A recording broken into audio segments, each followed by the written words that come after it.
Bueno, Patricia, mil gracias por esta gentil, generosa invitación en una semana tan importante para todas las familias, para todos los pediatras que amamos y la lactancia materna y sabemos el impacto impositivo que tiene para el desarrollo del humano, por supuesto del niño, pero del humano. Me corresponde hablar de COVID-19, estamos en en unos años completamente retadores y por supuesto vamos a ver algo del impacto de COVID-19 y qué sabemos hasta ahora de su impacto en pediatría y abordar algunos aspectos sobre la lactancia materna.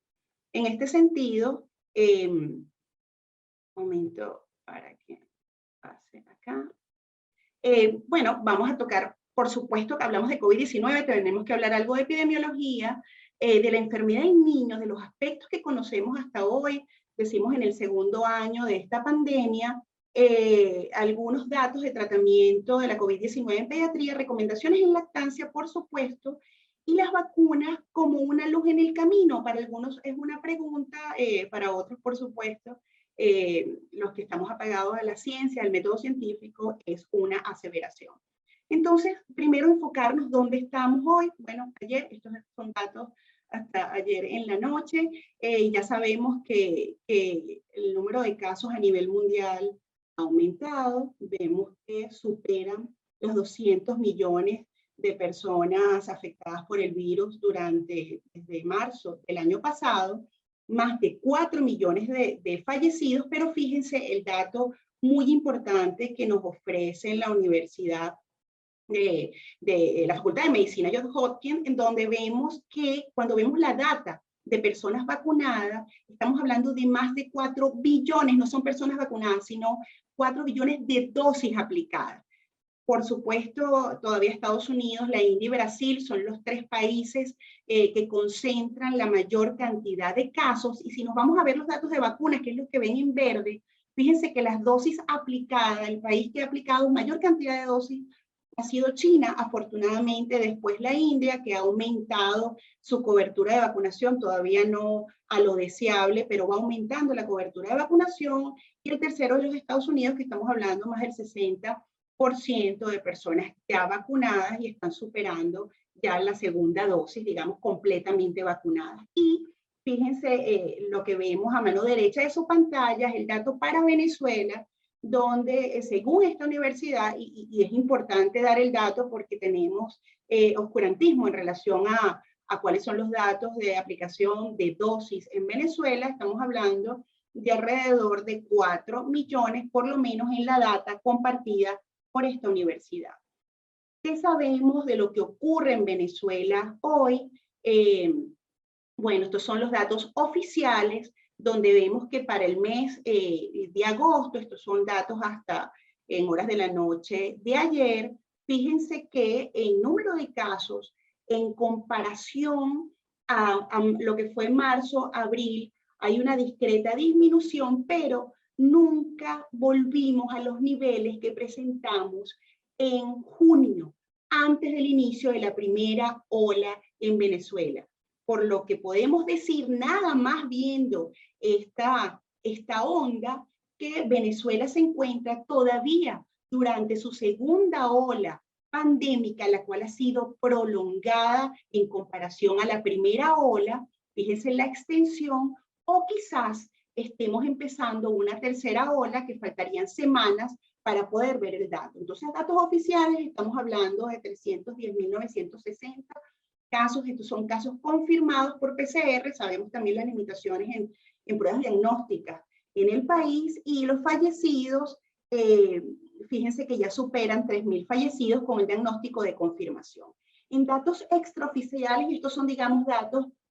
a la puerta de las emergencias de unidades de cuidados intensivos, lo que vemos acá es la tendencia, y esto era para finales de junio, al aumento de la ocupación de camas de emergencia, y el dato que tenemos, no está mostrado en la gráfica, pero para finales de julio, un aumento también en la ocupación de camas de unidades de cuidados intensivos, y esto está ocurriendo particularmente en el occidente del país, con un foco muy relevante en Barinas, Apure, Táchira, e incluso comienza todavía a aumentar en Maracaibo, como sabemos. Y fíjense, cuando vemos el dato de fallecidos por infección respiratoria aguda, y esto es hasta junio, si comparamos los fallecidos confirmados de la COVID-19, estábamos hablando un poco más de 3.000, de aquí los fallecidos por infección respiratoria aguda, es decir, sin una etiología confirmada, fíjense que superan los 7.000 casos, lamentablemente para julio, cercano a 9.000 fallecimientos por infecciones respiratorias agudas. Entonces, vista la epidemiología de la que es la COVID-19, por supuesto no es un problema, lamentablemente no es un problema resuelto, y desde marzo del año pasado, y estas son publicaciones de mayo del año pasado, comenzamos a ver importantes datos del impacto de la COVID-19 en pediatría. Esta es una importante revisión que todavía es referencial a pesar de tener ya más de un año, en la cual muestra data de Estados Unidos comparada con data de China en aquellos momentos del inicio de pandemia y datos italianos durante la primera ola pandémica en Italia. Fíjense que el impacto en el niño menor de un año era significativo prácticamente en todas las series, particularmente en la serie italiana, cuya tendencia después se ha mantenido a través del tiempo e incluso para Latinoamérica, es lo que se ve. Y un dato relevante de todos estos datos demográficos es ver cómo la fiebre superaba por pocos puntos porcentuales el 50%, es decir, la fiebre en este grupo significativo, en esta muestra significativa de niños se presentaba al menos en un poco más del 50%, lo que quiere decir que si el paciente pediátrico no tiene fiebre, por supuesto, todavía podría tratarse de la COVID-19. Hablando un poco de mortalidad y vemos un poco de la clínica, síntomas, pero vamos a verlo un poco más adelante y más claro. Vemos la mortalidad, afortunadamente en las primeras descripciones se describió una mortalidad baja, la cual todavía se mantiene, y vemos cómo para tanto Estados Unidos como en alguna data china estaba muy por debajo del 1%, 0,1%, mientras que en alguna data en China estaba en 0,6%. Finalmente, por debajo del 1%, sabemos que, y lamentablemente anda reciente y depende de cada país e incluso de cada región, podría superar el 1%, y esto es de todos los casos de la COVID-19 en pediatría. ¿Cuáles son entonces las manifestaciones clínicas relevantes, las cuales tenemos que estar pendientes, que se pueden presentar o no en el paciente pediátrico? Sabemos que las manifestaciones son diversas, afecta la esfera respiratoria, la esfera gastrointestinal, en piel, pero también en aquellos casos más de mayor gravedad podría complicar el sistema y tener manifestaciones en el sistema nervioso central y por supuesto cardíaco. Entonces vemos, y primero decir, que la gran mayoría de los pacientes, el 90% de la población pediátrica, presenta síntomas leves que incluso no lo lleva a consultar al pediatra. Lo ideal, por supuesto, es hacer una consulta al menos en línea telefónica para que el médico pueda, digamos, ir llevando y orientando a la familia. Fíjense, decimos 90% leves en pediatría y ese 81% leves era de la población general, 14% pacientes moderados a graves y un 5% de pacientes críticos que podrían ameritar unidad de cuidados intensivos. Para la esfera pediátrica estamos hablando del 2%. Entonces sabemos que la fiebre se puede presentar en niños en un 50% de los pacientes, entonces no es correcto decir si no tiene fiebre, no es la COVID-19, todavía podría hacerlo. Por supuesto, hay malestar general, puede haber odinofagia, puede haber tos. La tos se podría presentar en el 40% de los pacientes cuando los síntomas son respiratorios, y al principio decíamos que era una tos seca. Ya sabemos que la tos puede ser seca en los primeros días de enfermedad y después tener una tos húmeda, incluso con rinorrea, particularmente para la variante Delta del coronavirus. Entonces sabemos que estas características particulares de tos o rinorrea han cambiado a través del tiempo. Puede haber diarreas y vómitos en porcentajes que es variable en diferentes datas. Estábamos hablando de un 9% para la data general de Italiana y de Estados Unidos, pero vemos que en otras latinoamericanas podría ser hasta el 14%. Dolor abdominal que podría ser muy intenso al punto de semejar un dolor producido por una apendicitis e incluso llevar al paciente a acto quirúrgico y encontrarse un apéndice normal, es decir, puede ser un dolor muy intenso y por supuesto cuando se presenten síntomas de apendicitis durante este periodo pandémico es importante pensar en la COVID-19 como un diagnóstico alternativo. Pérdida del olfato y del gusto, y hay que decir que esto lo puede, por supuesto, manifestar un niño mayor de 4 o 5 años, que se presenta en un 30-35% de los casos, es decir, en la gran mayoría no se presenta. Entonces, cuando se presenta, por supuesto, es fácil pensar en la COVID-19, pero si no, por supuesto, no hay que descartar el diagnóstico. Y podría haber compromiso de piel, estas erupciones y este rash puede ser diverso, puede ser un rash maculopapular, puede ser urticariforme, podría ser incluso hasta petequial, lo que nos hace pensar también, particularmente en los países del trópico, en el diagnóstico diferencial con dengue, el cual hay que hacerlo y es importante. Entonces, fíjense que las manifestaciones son diversas, estas son algunas de las más relevantes, son muchas más y tenemos que estar atentos a la presencia de cualquier manifestación en todo el espectro de la enfermedad, desde leve hasta pacientes más severos. Cuando hablamos de severidad, estos eran todos los síntomas, estamos hablando de síndrome inflamatorio multisistémico. A finales de abril, principios de mayo, Inglaterra nos dio, en el Reino Unido, nos dio la alerta de la presencia de una enfermedad que probablemente fuese postinfecciosa, pasado el episodio agudo por la COVID-19 en pediatría, y fue la descripción entonces del denominado síndrome inflamatorio multisistémico asociado a la COVID-19. Y tenemos, digamos, dos grandes clasificaciones, conceptos o definiciones de caso. La Organización Mundial de la Salud lo define como una enfermedad febril mayor de 3 días en todo adolescente y niño menor de 19 años, mientras que CDC está hablando de incluso con un día de fiebre y en todo adolescente, todavía estamos en el rango menor de 21 años, con el compromiso de al menos 2 órganos, en todo lo demás ya son muy semejantes en la clasificación, con el compromiso 2 órganos que pueden ser respiratorio, cardíaco, hematológico, gastrointestinal, dermatológico, neurológico, sin evidencia de otro diagnóstico plausible. Entonces los diagnósticos diferenciales, como en medicina, como en toda la medicina, siempre tienen que estar presentes, reactantes de fase aguda elevada, y eso es lo que vamos a ver en estos pacientes en sus laboratorios, y la evidencia de un contacto con algún sintomático respiratorio, sea confirmado o sospechoso, o la positividad, y digo o porque no es un condicionante, la positividad de una prueba serológica para la COVID-19 o una prueba virológica, que puede ser estas pruebas antigénicas rápidas o por PCR. Entonces esto es lo que define un síndrome inflamatorio multisistémico, y realmente es una constelación de síntomas y que puede ir, fíjense que la clasificación de CDC se habla de severidad, mientras que Organización Mundial de la Salud no tanto, y lo que hemos visto en la práctica clínica, que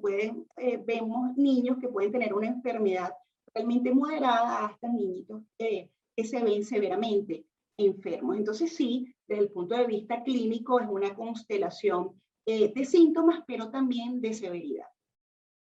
Hay factores asociados a severidad dentro de un síndrome inflamatorio multisistémico, y esta fue una revisión muy relevante publicada en Lancet en marzo de este año, y digo muy relevante por la N, la cantidad de pacientes incluida, más de 1000 niños, y esto eran menores de 18 años, y fíjense que lo relevante aquí, bueno, vemos las edades menores de 20 años, perdón, fíjense que la obesidad fue la comorbilidad más importante que en esta revisión, y esto fue desde el punto de vista descriptivo, en este momento evaluada en aquellos pacientes con síndrome inflamatorio multisistémico. Cuando vemos los síntomas, que hablan de severidad, fíjense que son muy relevantes el dolor abdominal y los vómitos. Las manifestaciones gastrointestinales pueden hablar de severidad en el paciente con síndrome inflamatorio multisistémico. Y un dato curioso, relevante, es que la inyección conjuntival, bueno, esto simplemente es el impacto en mucosa, también es un factor condicionante de severidad y nos podría hablar de este espectro también del síndrome inflamatorio multisistémico, como es el síndrome de Kawasaki-Light. Y en relación al impacto en el sistema cardiovascular, vemos que la miocarditis se presentó en el 18% de los pacientes y las alteraciones en las coronarias 17%. Entonces, son factores a tomar en cuenta cuando se hace el diagnóstico de síndrome inflamatorio multisistémico. ¿Y qué factores relacionaron directamente con el ingreso a las unidades de cuidados intensivos? Bueno, fíjense que en esta revisión fue la edad entre 6 y 12 años, es decir, edad mayor a lo que vemos normalmente en el síndrome de Kawasaki, sin una etiología directamente asociada a la COVID-19, dificultad respiratoria, dolor abdominal y elevación en líneas generales de reactantes de fase aguda, de los más relevantes, los citados en el cuadro, pero desde el punto de vista práctico y en aquellos entornos de limitación y de recursos limitados o disminuidos, la realización de la PCR es muy importante. En no todos los lugares se pueden hacer esta batería de exámenes, pero la realización de la PCR y dímero D son de los exámenes, digamos, más relevantes para asociar a severidad por la COVID-19, particularmente para el síndrome inflamatorio multisistémico. En esta revisión de Brasil, en la cual hacen una caracterización de sus casos, vimos revisión de los Estados Unidos, una revisión latinoamericana muy relevante, incluyeron más de 80.000 pacientes, pero no tenían datos completos y por esa razón están reflejados 11.613 menores de 20 años, en los cuales tenían datos completos y vieron una letalidad que es realmente muy preocupante en Brasil, de 7.6%, y un mayor riesgo a mortalidad en los niños menores de 2 años, estamos hablando de un riesgo de 2 o 3 veces, y en adolescentes entre 12 y 19 años, además de las comorbilidades. Mientras mayor cantidad de comorbilidades, por supuesto, mayor probabilidad, lamentablemente, de fallecer. Estamos hablando que con 3 comorbilidades, la probabilidad aumenta hasta 7 veces.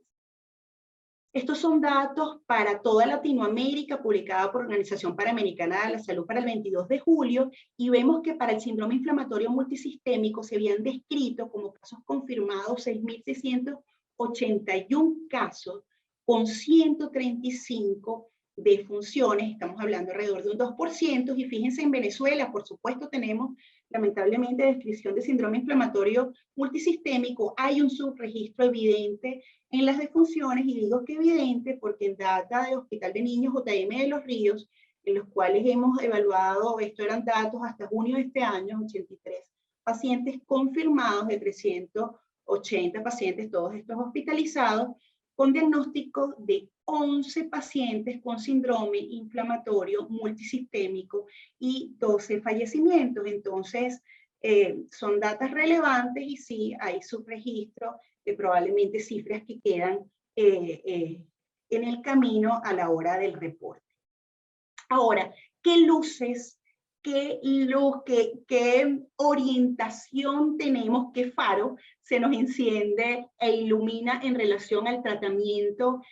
para la COVID-19? Y esto aplica para adultos y niños. Entonces, este estudio, publicado en mayo del año pasado, definitivamente sí, nos dio luces en relación a no nada más medicamentos, sino momentos de la enfermedad en los cuales actuar. Entonces, tenemos una primera fase de la infección, que es la fase de replicación viral. Estamos hablando alrededor de los primeros 10 días, en los cuales la indicación allí de antivirales son los más apropiados. Esta, por ser una data publicada el año pasado, vemos medicamentos, por supuesto, en desuso, como es la cloroquina y la hidroxicloroquina, pero el Remdesivir es el antiviral que hasta el día de hoy se ha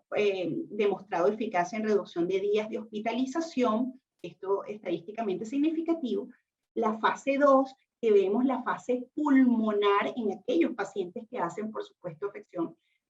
inflamatoria, y estamos hablando de la 2B cuando vemos ya necesidad de oxígeno, aumento del proceso inflamatorio, y esta es la fase donde la indicación de esteroides se puede hacer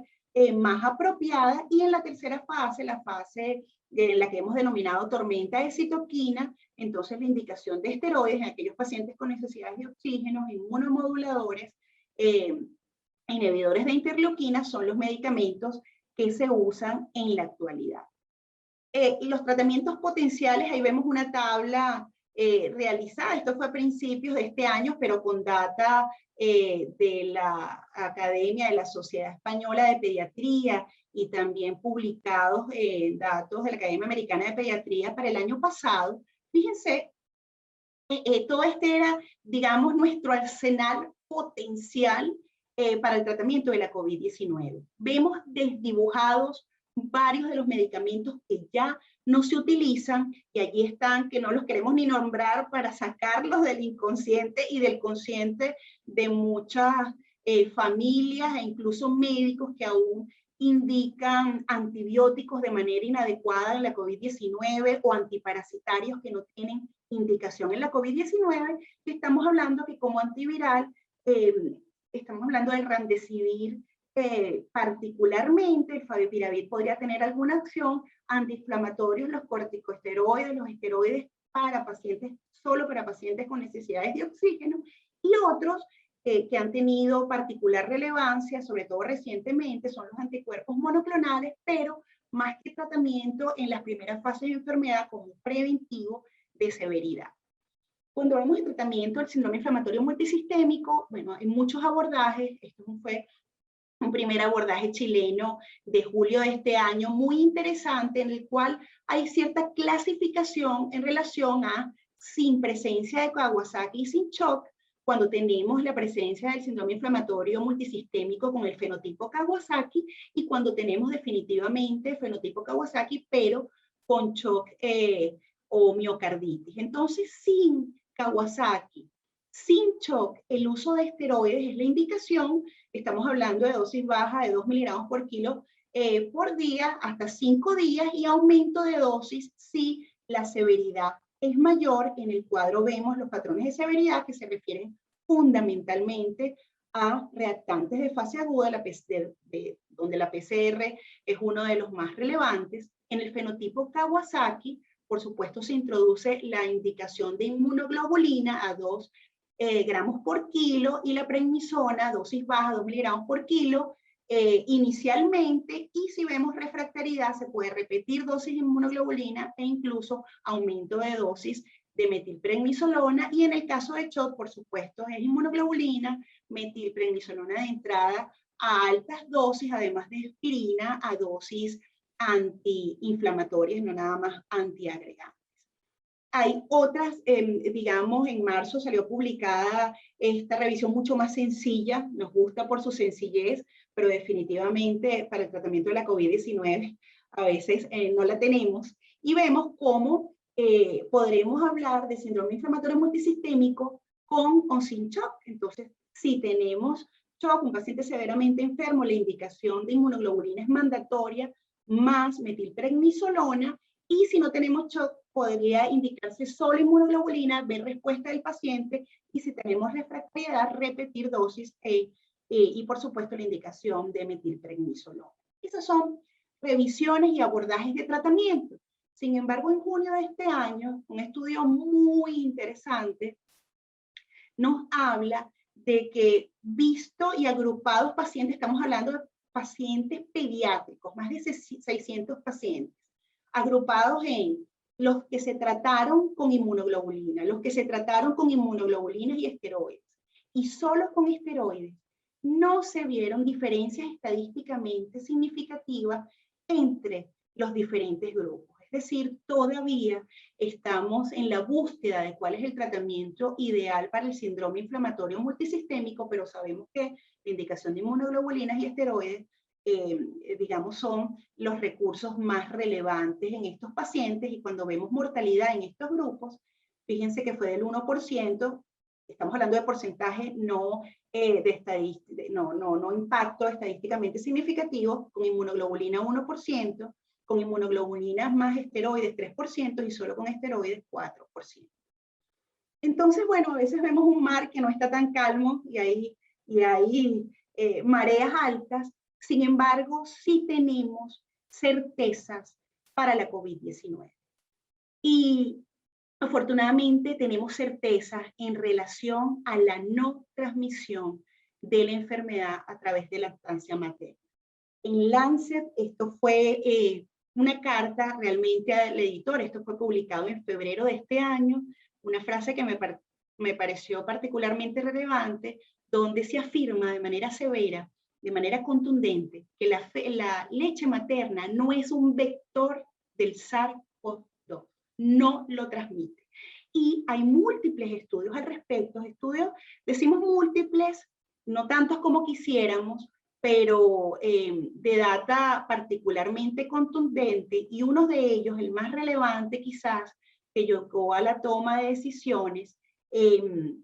está publicado en la revista JAMA, fue publicado a mediados del año pasado y actualizada la data en octubre del año pasado, donde se tomaron 64 muestras de leche materna de 18 madres. Hubo detección de RNA viral en 10 muestras de 4 mujeres, todas con diagnósticos confirmados de COVID-19. Sin embargo, al momento de cultivar la leche materna, hubo ausencia de replicación viral. Las placas estuvieron vacías, sin colonias virales, no hubo desarrollo viral, es decir, podrían haber fragmentos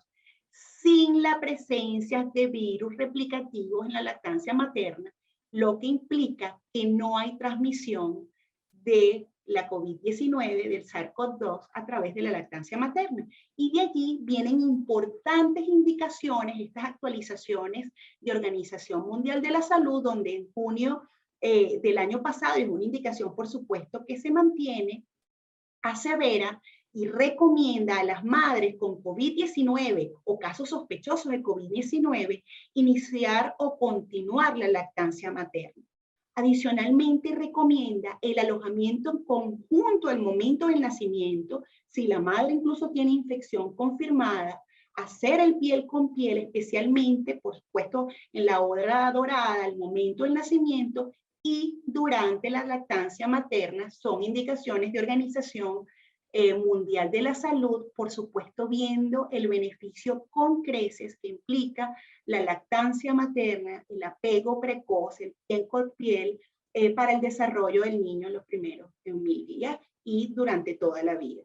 ¿Qué dice CDC? CDC, y esto fue recomendación en mi particular tímida, para marzo, pero fíjense qué precoz, para marzo del año pasado, y después fue mucho más contundente de, en el momento que una madre estuviera amamantando, una madre con la COVID-19 estuviera amamantando, tomar previsiones. ¿Cuáles son las previsiones? Lavarse las manos antes de tocar a su bebé, el uso de la mascarilla facial mientras amamanta, y lavarse las manos antes de tocar las partes de la bomba, de la botella, y esto era en aquellos casos en los cuales la madre estuviera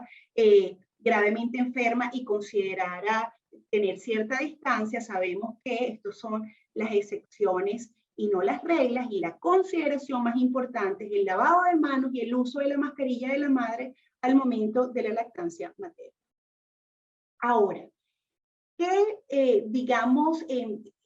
¿qué se ha visto en relación, esto es un estudio observacional, en relación al manejo del neonato al momento del nacimiento durante la pandemia? Son datos de octubre del año pasado, fíjense, todos estos eran 120 recién nacidos, todos hijos de madres con infección confirmada, y fue un estudio observacional, ya que en ellos se hizo apego precoz, la madre utilizó mascarilla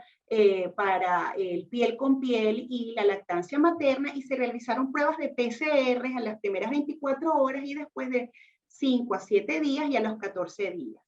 Fíjense cómo en ninguno de los momentos, ni a las 24 horas, en esta data de 120 neonatos, un número considerable, ni a la semana, ni a los 14 días se encontró positividad del neonato o confirmación de la infección del neonato, de donde salen importantes aseveraciones como las realizadas por la Organización Mundial de la Salud. ¿Qué dice incluso, digamos, las asociaciones de obstetricia y ginecología, y esto es en Estados Unidos? Bueno, sabemos que hay recomendaciones muy, muy importantes, y esto fue otro faro, otra luz que se enciende del camino en relación a la vacunación de la embarazada y de la mujer que está lactando. Estas fueron recomendaciones a finales del año pasado, corroboradas en julio de este año, donde se recomienda la vacunación a la embarazada y a la mujer que está lactando de manera contundente, y me parece muy, muy relevante que esta consideración y estas indicaciones vengan de las sociedades de ginecostetricia, porque definitivamente hay que insistir. Este es el médico que está en contacto con la embarazada, que da las primeras indicaciones, y es muy importante tener esta recomendación muy fresca a la hora de la evaluación de nuestros pacientes. Entonces, ¿qué decimos? ¿Son seguras las vacunas en la embarazada? Como sabemos, no hubo ningún estudio al inicio que contemplara a las embarazadas como grupo importante a estudiar para hacer las primeras indicaciones de vacunación. Y lo que tenemos son datos de grupos de embarazadas que se vacunaron inadvertidamente. Esto es con vacuna Pfizer, Moderna, AstraZeneca. Fíjense que este es el total de embarazadas que inadvertidamente se vacunó, y esto son datos de Reino Unido, y fíjense que no hubo aumento, y estamos refiriéndonos particularmente al aborto, que es una, por supuesto, de la última complicación y más grave que se quiere evitar. Fíjense que no hubo un aumento en abortos en aquellas madres, en aquellas embarazadas que recibieron las vacunas, y por tal razón se contempla que la vacunación contra la COVID-19 en la embarazada es segura, y no es nada más que segura, es protectora de la embarazada y es protectora del neonato. Y no daré spoiler de conferencias posteriores, pero vamos a ver el importante impacto que tiene no nada más la enfermedad, sino la vacunación, incluso para la protección del neonato en el aumento de inmunoglobulina y el traspaso de inmunoglobulina a protector.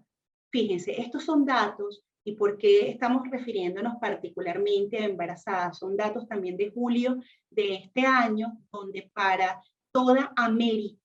se ve el número de embarazadas con la COVID-19 con casos confirmados, más de 200.000, y una mortalidad superior a 2.000. Entonces, sabemos que las embarazadas son un grupo importante de riesgo por aumento de complicaciones, por aumento incluso de ingresos a unidades de cuidados intensivos, y por el nacimiento prematuro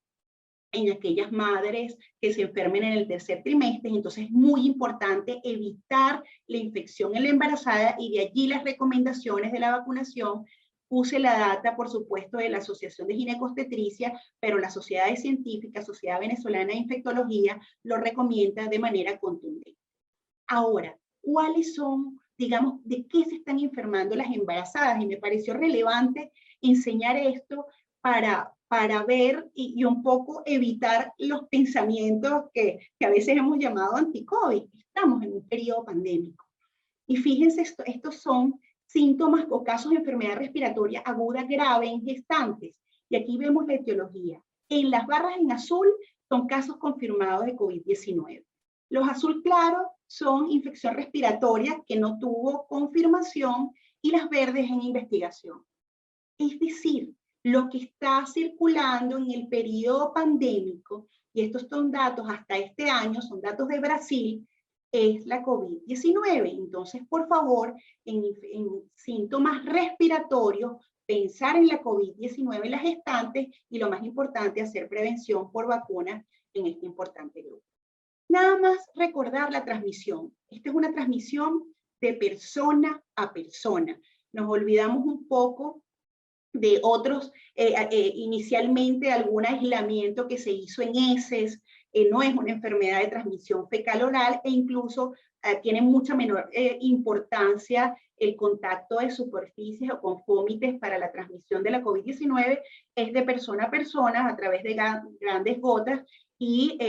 de aerosoles en ambientes cerrados. Y esto lo que nos explica un poco es la tasa de transmisión de la COVID-19. Nada más para decir que en los primeros datos, y estos fueron del año pasado, la tasa de transmisión reproductiva de la COVID-19 por Organización Mundial de la Salud estuvo en 2.5, es decir, por una persona que se enferme podría transmitir la enfermedad a 2 o a 3 personas. Ahora, la introducción de las variantes de la COVID-19 nos cambia completamente el panorama y así vemos que 124 países han descrito la presencia de la variante Delta. Esto era hasta julio, después de aquí entró Venezuela y algún otro país. Tenemos la circulación en el país y esto lamentablemente sabemos que es una variante en la cual la descripción es mayor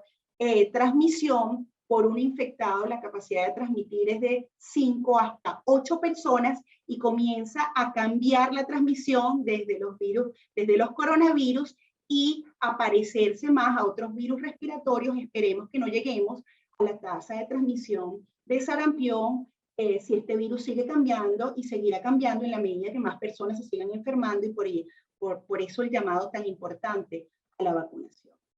Entonces, bueno, sí se encienden faros, luces en el camino, sí las tenemos. La vacunación es una de ellas, a pesar incluso de las variantes. Y aquí un estudio que no vamos a explicar demasiado, sino ver con 2 dosis de vacuna Pfizer, fíjense como la protección contra la variante Delta del 79%, y con vacunas de AstraZeneca estamos hablando de una protección del 67%.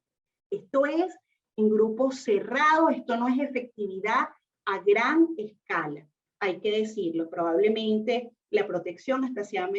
mayor y eso es lo que esperamos. Y esto es, en un cuadro muy sencillo, ver las diferentes variantes, Delta de mayor transmisión, es capaz de evadir respuesta inmune tanto de vacuna como de enfermedad, pero las vacunas siguen siendo efectivas, tanto en las vacunas de RNA como la vacuna AstraZeneca, que son las vectoriales, y la de Bharat, que son vacunas por virus inactivados y que son, digamos, en metodologías parecidas, por ejemplo, a vacunas Sinopharm. Entonces son vacunas que protegen contra incluso variante Delta. El camino de la COVID-19, estamos en el segundo año, realmente se nos ha hecho muy, muy largo. Veíamos al final del camino las vacunas. Recuerden, en mayo del año pasado, pensar en vacunas era algo muy difícil en un virus que apenas estábamos conociendo, lo veíamos muy lejos, se nos acercó y lo tenemos con nosotros y tenemos excelentes noticias de pronto a publicarse estudios de eficacia y seguridad de vacunas para niños por encima de 6 años y tenemos de hace un mes una carta de Academia Americana de Pediatría un poco exigiendo a FDA, pidiendo, exhortando a FDA publicación rápida e incorporación de niños por encima de 2 años a los estudios de manera inicial, incorporación de embarazadas para hacer una vacunación efectiva y proteger a estos grupos vulnerables. Es decir, sí tenemos luces en el camino. Muchísimas gracias.